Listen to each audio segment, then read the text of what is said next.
Okay, and with that, I do believe we are live. Hello, everyone. My name is Jasper. I'm the Growth Marketing Manager for the Cloud at EDB. I'm going to be your host for today's webinar. If DataOps is not DevOps plus data, what is it exactly? Our speaker today is Doug Ortiz, a Postgres DevOps engineer here at EDB. Before I turn it over to Doug, though, I'm just going to review a couple housekeeping items that you should know throughout the presentation. So firstly, presentation is being recorded. We are going to share that recording along with the slides so that you have all the links that Doug is about to review after the broadcast. Give us about 24 hours to get that out to you. I do want to note that the lines are currently muted for you right now. We do expect the presentation to last most of our time today, but we do also expect some extra time at the end to be used for Q&A. If you have a question, please feel free to submit it into that Q&A panel. I'll be scanning the chat for questions too, but I'm not as likely to see them as they are in that Q&A panel. Okay, I think that's all of the housekeeping items I have for us today. Doug, I'm going to hand it off to you, and I'm going to fade into the background here to help absorb all the Q&A. Okay, thank you, Jasper. Hello there. As mentioned by Jasper, my name is Doug Ortiz. I'm the Senior Postgres DevOps Engineer with EDB, and welcome to our webinar. We're going to be looking in our agenda today a lot of things at DataOps, as much as we can of DataOps. It's a large and broad topic, but most importantly, the definition, implementation, the values. We're going to be revising key values, core values, principles of DevOps as well, and how they merge and share across disciplines. In this case, DevOps and DataOps. We're going to be looking at how to implement DataOps as well. And by the end of all of these topics and slides, we're going to be wrapping everything with a demo dissection, analysis of the code, and finally with a Q&A. Before we get started with everything else, we have a poll question for you. It would help us understand how familiar you are with DataOps. Most importantly, what would you say your familiarity with DataOps is? Let us know in the poll. Okay, let's get started. So DataOps. DataOps comes from the left-hand side, a coined term of two words, data and operations. This looks familiar to what we've already gotten accustomed with DevOps. That's where DataOps comes from, that phrase itself. It could be at the departmental level, it could be at the organizational level. It's best to keep it organization, and we're going to look at that more in detail further down the road. Now, more interesting becomes all the other disciplines that really are borrowed and come to place into a single discipline, being DataOps. Those three, as we can see, are Agile, DevOps, and Lean Manufacturing. Lean Manufacturing, we're going to have to explain furthermore because it's less known than what many people think. In fact, it's been around for a long time. And let's take a look at that. So Lean Manufacturing. It's been around since the 1930s. That gives you an idea. It's nothing new.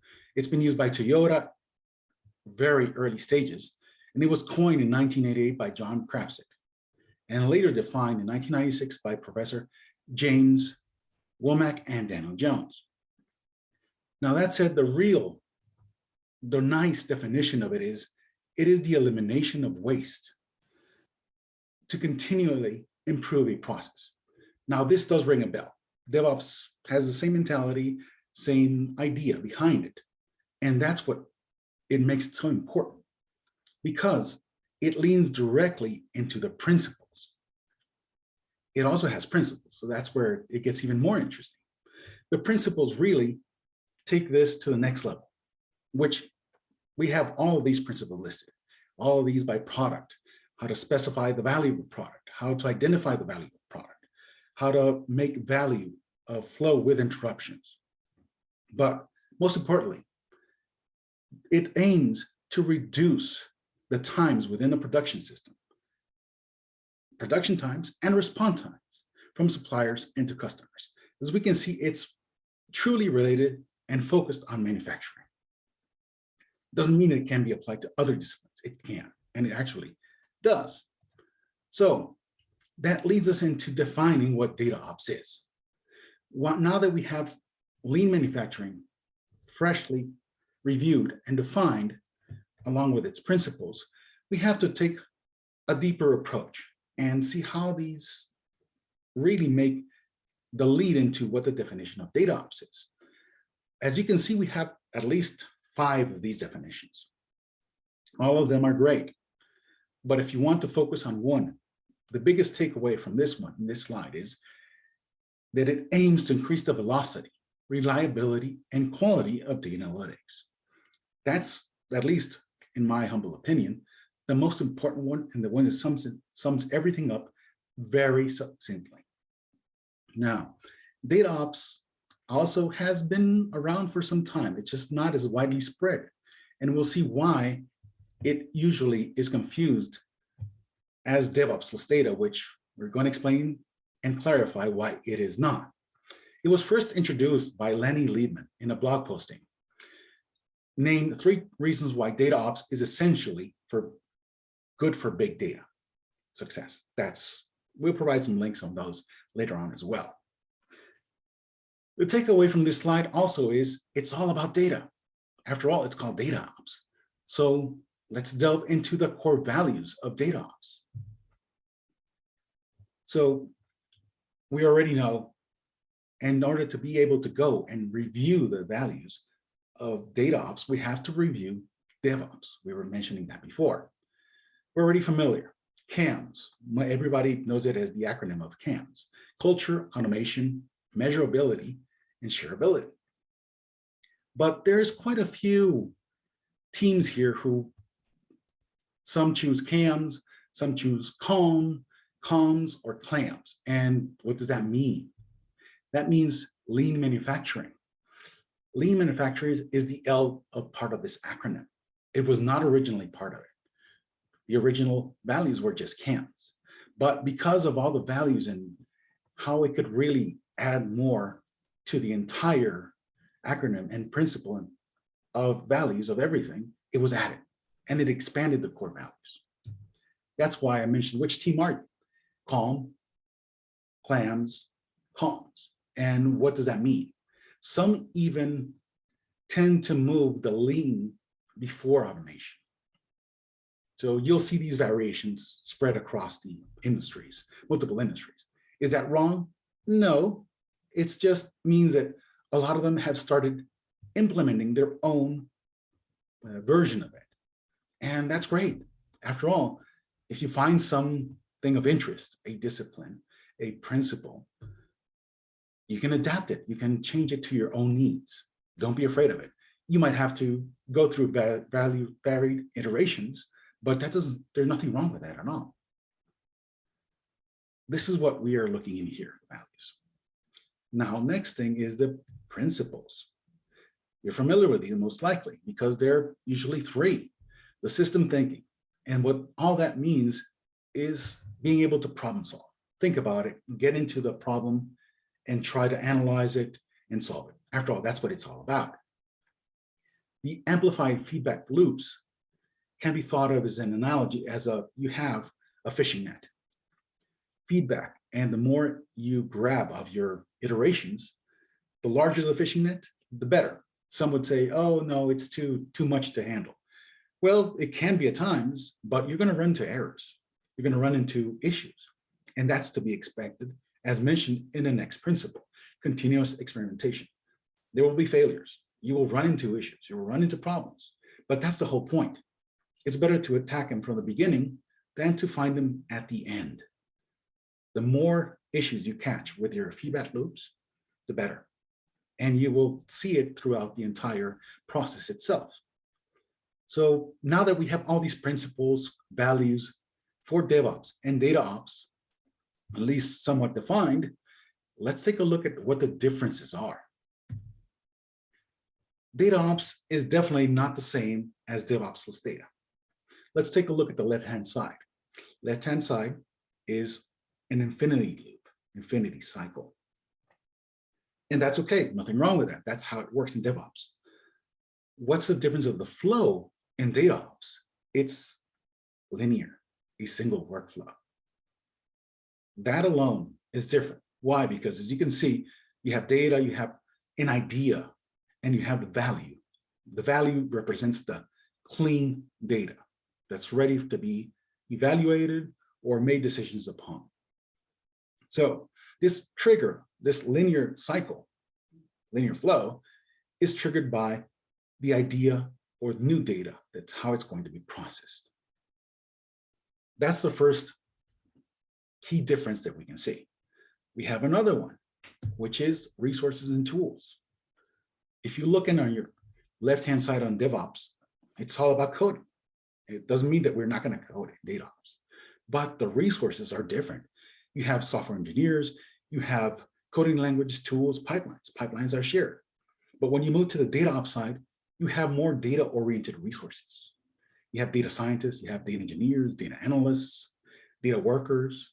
Depends on how you have it organized. The differences are become more clear. Now, let's move into why should you look into the processes of DataOps itself. Okay, that's another key differentiator. We have development, we have continuous integration. That's available in both. We have running, but on the DataOps side, we have sandbox management. We have development, we have our orchestration and monitoring. Those are not part of the DevOps, or doesn't mean they shouldn't be. It just means that they are much more emphasized on DataOps itself. These two are going to be focused more on DevOps. You're going to find that there's CI/CD steps of both of these are different because of the need, because of the processing. That's just the real reason behind it. You're also going to find that there's more testing, monitoring, and it's aimed towards the data and the code. An example could be of a few tests. Does a database exist? Does a schema exist? Does a table? How many rows, tuples are in a table itself? Catching anomaly, detecting these anomalies, and validating the analytics before you produce the final result. We're getting more into these reasons here behind. But now that we have these under our belt, it's time to look at why we should implement DataOps. Well, we have two teams here. We have development and operations.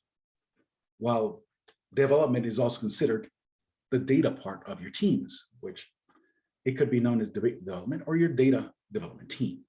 We have your analysts, data scientists again, data engineers, data architects, and your developers. And on the other hand, on the other side, you have your operations, production team, monitoring, customers. These might vary and will vary by organization and industry. But in the center, you see the reasons for implementing. It's going to connect your organization. The analytics are going to be under one single roof. Now, this is one key item.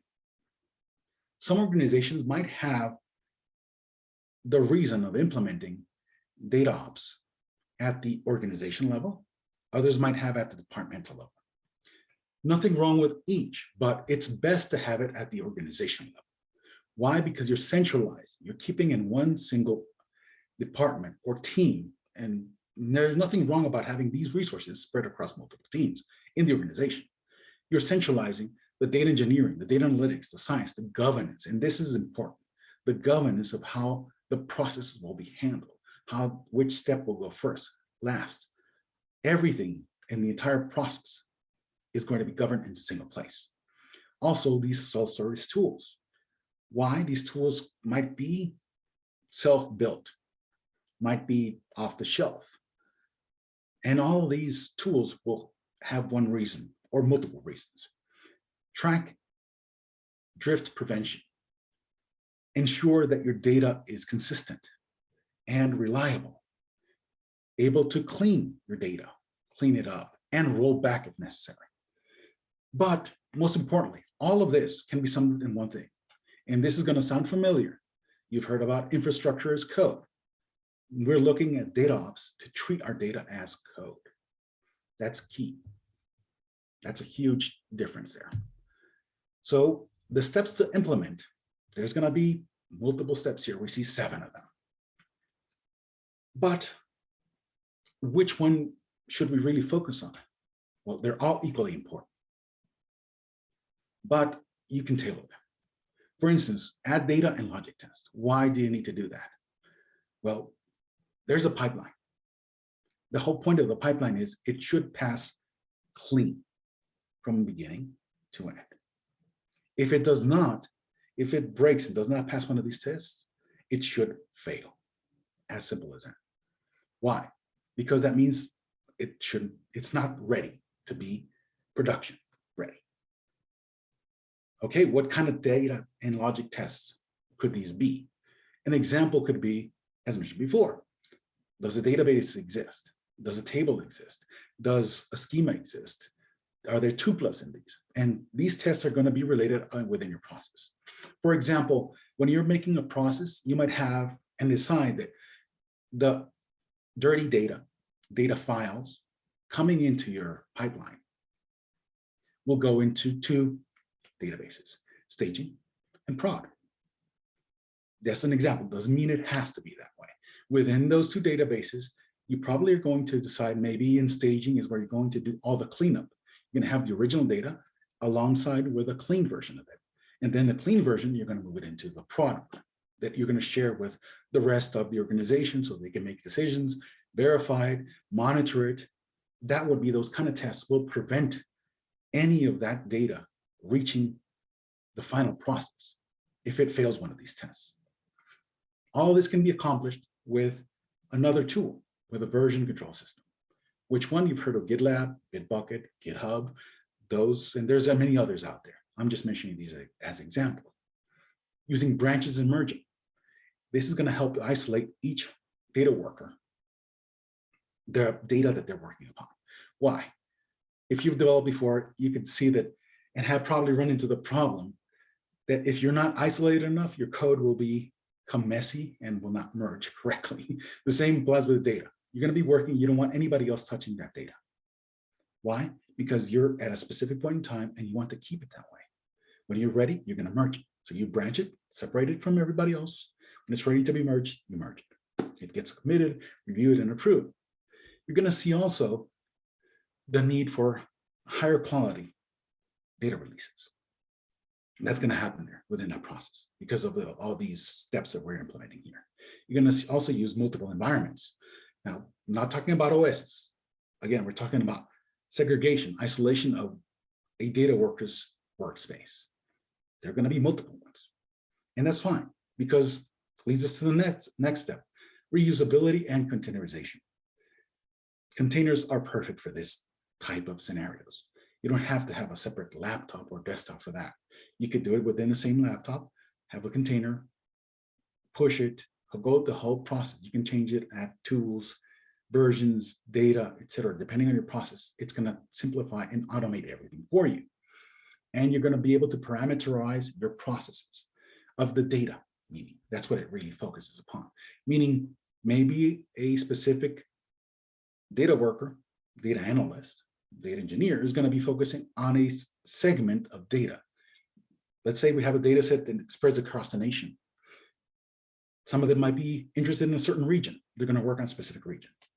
It could be even further down at state level. Just a few examples. And last but not least, work without fear or heroism, meaning don't be afraid of making mistakes. There were probably going to be at the initial stages, poor quality of data, issues with the breaks in the pipeline. That's okay. That's part of the process. I keep emphasizing on that and reiterating because it happens. Whenever you're using DataOps, DevOps, there will be failures. Brainstorm, analyze, use a blameless scenario and processing within the teams so that everybody's comfortable with bringing these options and issues and sharing them across. So far, we've made great progress. Now, it's time for another poll question. Which stage of DataOps implementation is your organization in? Let us know. That said, let's look at another interesting item. The benefits.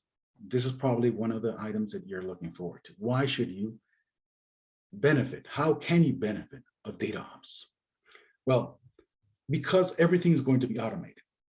And the goal is seeking to speed the process with better quality, better releases, faster releases. you're going to reduce time to insight, meaning the beginning, when the data is ingested, processed, and produced, or finalized. Those iterations will increase and reduce with time, meaning the data quality will improve. You're going to have faster releases.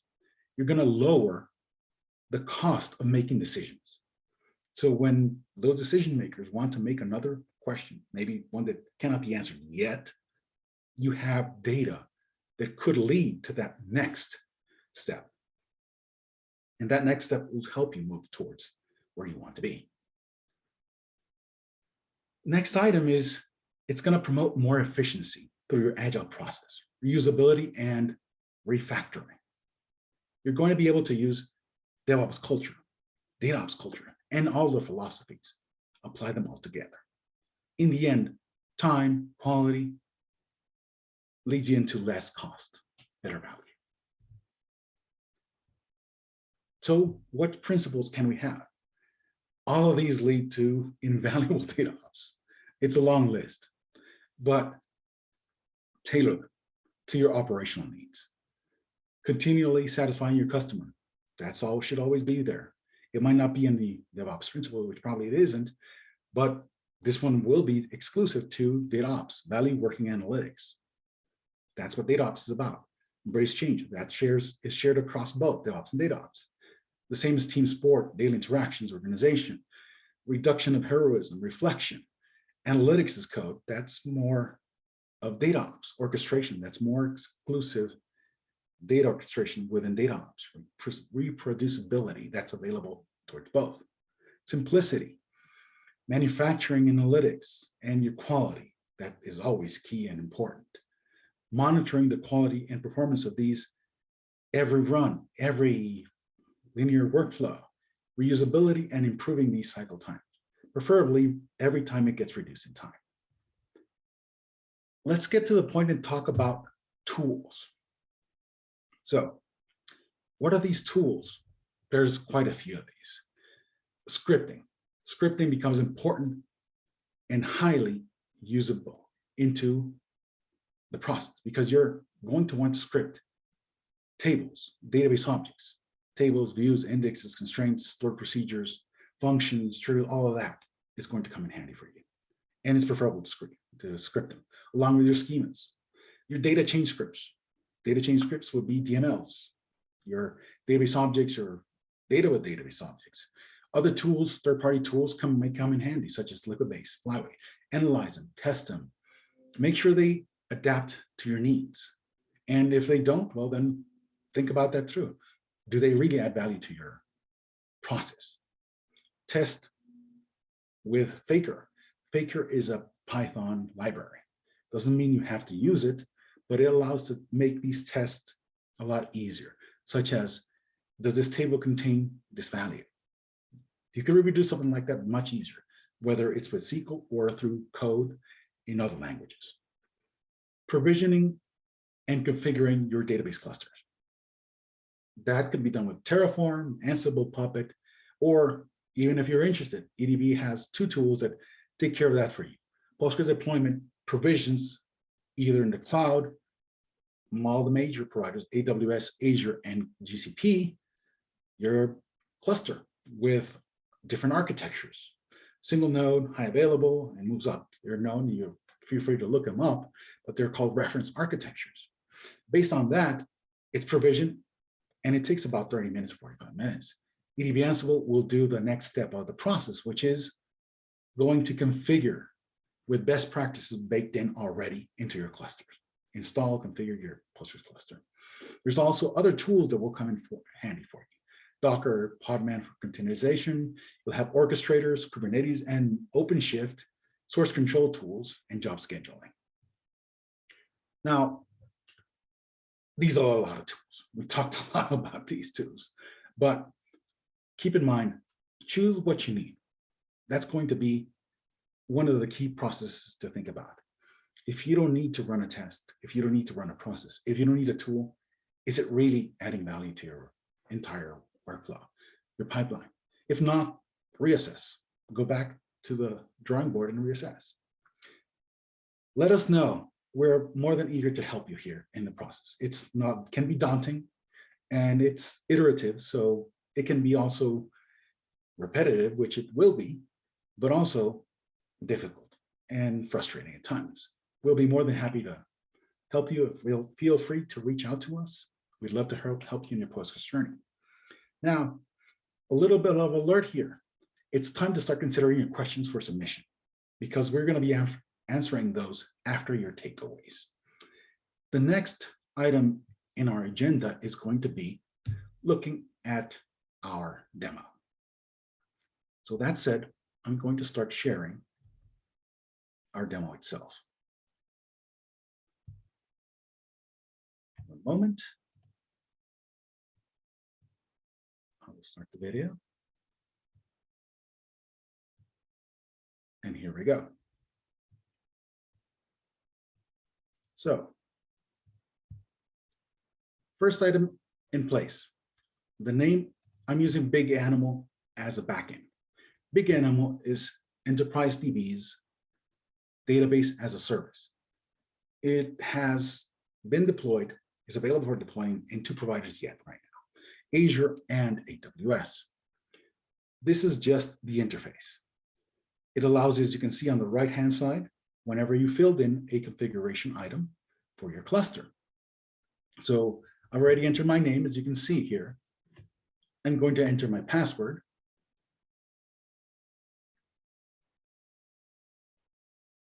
And it's being filled in. Then I'm moving into choosing which type of deployment. Our DBaaS service, EDB's Big Animal DBaaS, allows 2 types, Postgres and EPAS, Enterprise DB Postgres Advanced Server. They both differ, and of course, EPAS is much more advanced than just a plain vanilla PostgreSQL. I'm also going to specify which region, which type. As you can see, category. We have types for compute optimized, for general purpose, for memory, the instance type, and the size. The more we progress, the more the values get filled in on the right.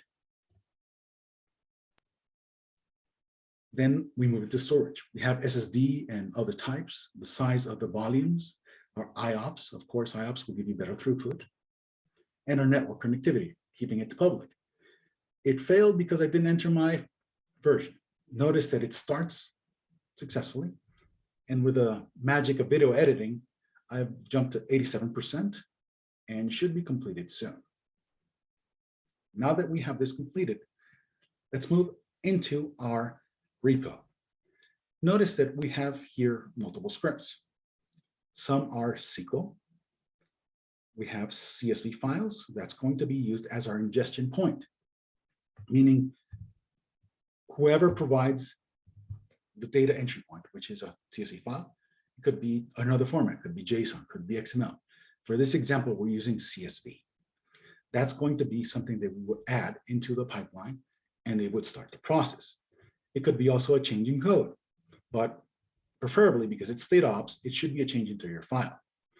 Then we also have bash script files. And at the end, in the top actually, GitHub workflows. That's going to be our workflow file, our GitHub action file. We will also look further down onto the security, which is our GitHub secret. So the first part, we're going to clean databases. Why? It's best to start from scratch. You don't want to have having to go back your pipeline break because you had some old data. Let's start from anew. We drop the databases, in this case 2, but it doesn't have to be. This could also be done in a single database with multiple schemas. Which one is right, which one is wrong? There is no right or wrong there. It depends on what your needs are and how best you can utilize the pipeline for you, DataOps and process there. So that we drop those, then we move to creating them. Simple enough. Then we create the tables. If we scroll down enough, we see there that it's created under both databases, staging and prod. Nothing that important there, keys, everything else is available. Then we go inserting. Now, keep in mind here, I'm using truncate. Probably wondering why. It's easier to just clean instead of deleting. Truncate is a lot faster. That's the biggest reason. Then we start the process of copying the CSV files into those two tables. The first one, context, and the second one, context scrub. The reason behind it is because context is going to be the original data. You want to be able to compare what we started with and what we ended with. It's easier to compare instead of not knowing where you started and where you ended. That's of importance there. Values get imported into both tables. Then we start one of the checking processes. We count a table. We look in the schema. We look for the type of this in the schema, the table type, and the name of the table. Why do we do it this way here? To illustrate that we can leverage schemas and different table types or objects. In the next one, we're going to do it in a different approach. We're counting directly from the table. Notice it's just from the database. We didn't go specify any schema. Now we're going to start the scrubbing process. The scrubbing process, it's just two records for starters. We're illustrating that we're having Jackal, it should be Jack. Janix should be Jane. The email addresses are incorrect. We're going to fix that. It's simple, but it conveys the idea of what we're trying to do. We're trying to clean the data, scrub it. It could be done multiple ways too. These are just basic examples. An entire repository is there for you to test, try, learn, and reuse. Now we export into a CSV, the scrub data from staging. Then of course leads us into entering it, inserting it into prod. Nothing big there, just copying that CSV that was outputted back in there. Now we're going to look into the workflow. The workflow. This is going to be a few items that we have to explain furthermore. When you're having a GitHub action, a workflow here, you can have multiple types of runners. I chose self-hosted because it is the easiest for my purpose needs here. It has the drawback that you have to have your, because I'm using a virtual machine, it's using everything it's installed, which is the great part. The drawback is it has to be running, meaning this is most likely and best used as a container. Yes, you'll have to put in all the tools, install everything, but once you have that, it'll make it easier to reproduce. For our demo purposes, this was lending to it, making it easier. The next step is to look into the password. We talked about security. A GitHub secret is not only a password, it could be any other value you want to share across the entire pipeline. In this case, what it's saying is assign on the left value, all caps, cluster underscore password, the value that has been stored in our GitHub secret called cluster underscore password. Get it from our secret section. Then we're following the steps. I'm displaying the cluster password from our secrets. Why? Tests, logic tests. I want to see if it's empty. I want to see if there's a value that I can see. If it's secured, stored securely enough. Then I display it again, and then we start really looking into the entire process. Notice I'm calling a provision bash script file, just as the check for contacts, count contacts for scrubbed, and then performing some logic tests there, displaying, and we scroll down. Now, key importance is I'm sharing as a variable the cluster password. Why? It's not going to be shared if I call the bash script. So that's a tip and trick. If you don't send it, it's not going to be organized and the script will fail. So what I'm doing is retrieving it, then sharing it into the environment of the bash script, which will have it available. And then you can do whatever you need to do with that code. We'll see more of this in whenever we execute the entire pipeline. So as mentioned, we retrieve the cluster password from the secrets. Then here, we're going to be sharing it across the scripts. And below, we're doing some checks. If the variables that came from the scripts are not 0, then we are good to go. The pipeline will not fail. Otherwise, it'll indicate, say, it failed. The contact scrub table was not found. We're just verifying if it exists. We'll see a few more of these checks in there, and feel free to look at the code. But that gives you an idea. We're adding tests in there. We move further down, and we're going to look at our secret. Notice we went into our settings, into the secrets on the left-hand side, actions. We previously added, and to keep it secure, notice we only have 2 actions after you created a secret: update it or remove it. And that's okay. You'll never get to see it. That's secure as it's going to be. That's the whole point of it. You can share this with the entire pipeline. Now that we have this in mind, let's go ahead and start the real demo here. First, let's check to see if there are no databases. We want to make sure that there's none existing. It's a clean database, clean environment, nothing has been deployed. Let's start our runner. Of course, as mentioned before, I'm being lazy here, and I'm using just what's available to me. In a real environment, you use a container, and you wouldn't even see this. You would just do the push process. My runner is available. Now I'm going to look at the code. Notice, I used to have that type of variables with hard-coded values. But most importantly, notice the password. We mentioned before that I would share the password, the cluster password on the script. This is the provision.sh script. So password gets assigned the value that was the parameter was sent in memory. That's how we retrieve it. I'm going to check to see that the code looks correct. Nothing has been added. And now I will proceed to actually make a change. The change should be a change in the CSV. In this case, we're just going to modify the code here. I'm checking the status. There was a change. I'm adding it. I'm going to commit it, push it with a name. This name will be given to the name of our pipeline. It's been pushed. And now we can go navigate towards our GitHub. Notice that it populates automatically with a name that we pushed the commit. If we click on it, we're going to be drilling down into the deeper steps of each of the workflows. And whenever it's completed, we'll get a green checkbox. As we saw on the left-hand side, now we're going to delve and drill down into each one of these steps. We get the details of what happened, tokens, and notice, here is important. Each of these cluster passwords is not displayed. It's telling us there's something there. So that's a good test. It's not empty. So that's the first item. It continues to be secure. Yes, it'd be great to be able to see that there was a value sent in there.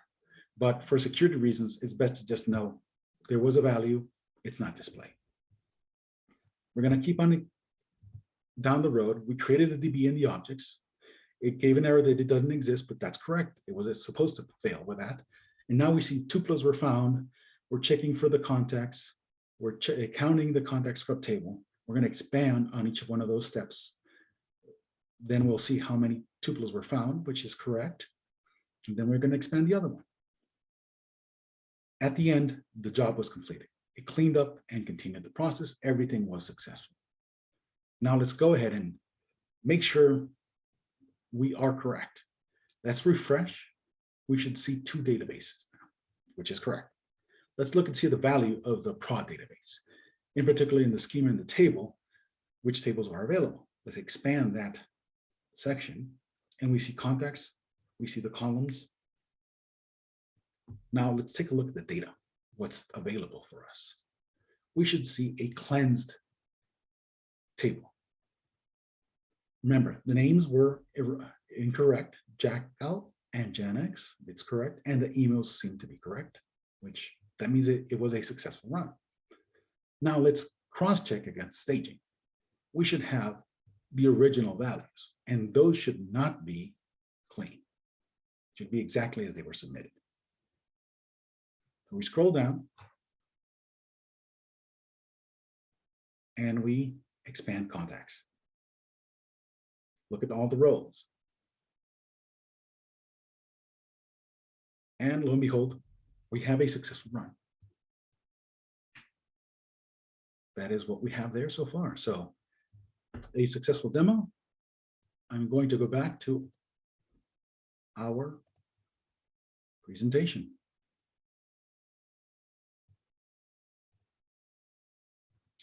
Okay. We've seen the demo successfully, and what have we learned so far? Let's take a look at the takeaways. We have takeaways here. What should we care about? What's the important parts of the entire webinar here that we should actually look into? Recommend strongly to look into the manifesto, the DataOps manifesto. There's a link provided. It's going to be added into another slide afterwards, but embrace it. Read it, learn it, evaluate it, assess it, see what comes in handy for you. There's going to be a lot of good information there for you. Remember and recognize the differences between DevOps and DataOps. You can see there are differences in flows, resources, tools, and processes. It is not, DataOps is not the same as DevOps data. There is so much more than there. You need to assess, research tools that come into play and that are useful for you, for your implementations. Welcome errors, failures. They're your best buddies. You're going to learn from them. And last but not least, revisit DevOps and DataOps principles. Tailor them if needed to your liking. Okay, that's it. Here are the useful links that we showed before, talked about before, and the link for our GitHub and demo code. Okay, we're ready to go into the Q&A. All righty. So as we go into Q&A, I just want to remind everyone, we will continue taking questions throughout the Q&A portion, but I do also want to remind everyone you're going to get a full audio video recording of everything that you see here today, as well as the slide deck with all of the links in it so that you can recreate the demo if you so choose. So Doug, we've got a couple questions here. The first one that we've got pretty broad, but I think it really hits on the theme of this webinar. What's your advice for standing up a new and successful DataOps process? And critically as well, what are some of the pitfalls that we should avoid that would really kind of rock the boat as you try to kick this off? Wow, great question. Well, first one, try to centralize. As mentioned before, centralize in one single team or group of individual members spread across the organization. One single place. Why? Because it's easier to have a consensus of what needs to be done across the DataOps. That's the first item. Have a team, a centralized team that takes care of it, looks into that. Yes, you could have separate teams. Nothing wrong with that, but then you're going to run into data drift, process drift. It's going to be harder to keep track of what is happening across the entire organization whenever it's departmentalized. If it's centralized, they will know what's happening across the entire organization. That's the first key item. Pitfalls would be those among the same thing. One of the first pitfalls is many start with a departmental implementation. Then when it starts growing, others start seeing that it's useful. And they apply. And then you start having all kinds of different ideas, different procedures, and they all start drifting apart. And then when data doesn't match, guess what? It becomes a why, pointing fingers. Keep that, even if that happens, keep it as blameless as possible. But it's easier just, again, reiterating, central team, central governance, central way of operating. Great. That would be my two advices, points of advice there.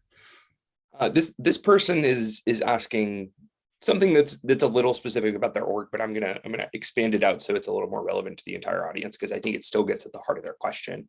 DataOps is folded into a few different roles at my organization. It's kind of included in what some people do, but it's not recognized as a formal process. It's not really talked about. It's just kind of folded into what they do day to day.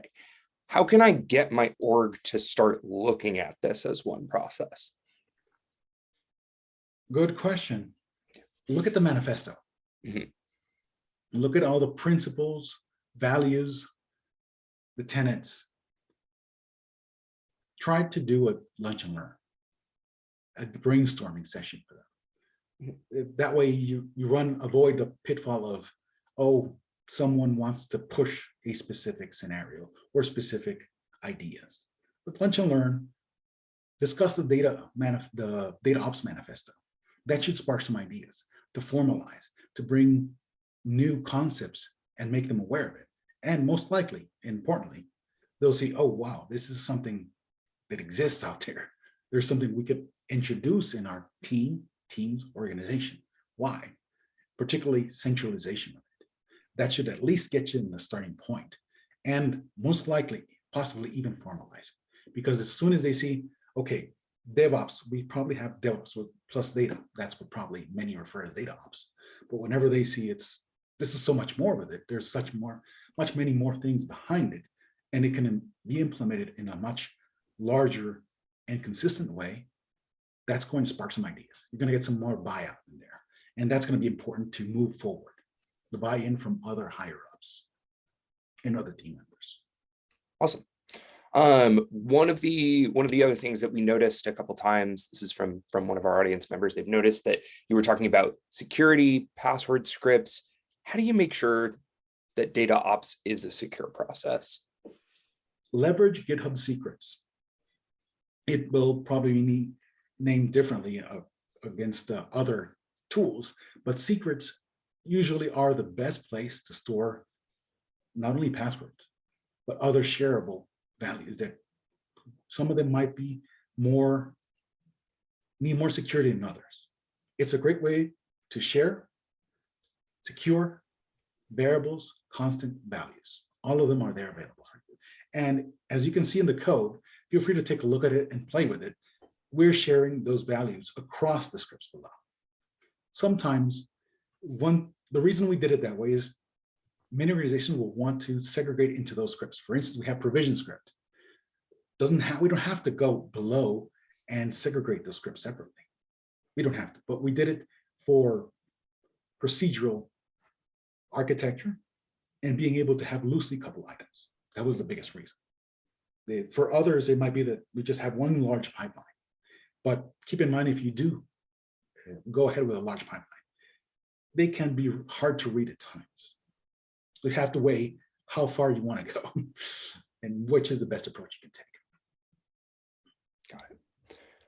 So one other question that we got, I think this may be our last one, but if you've got another, you can slide it in real quick.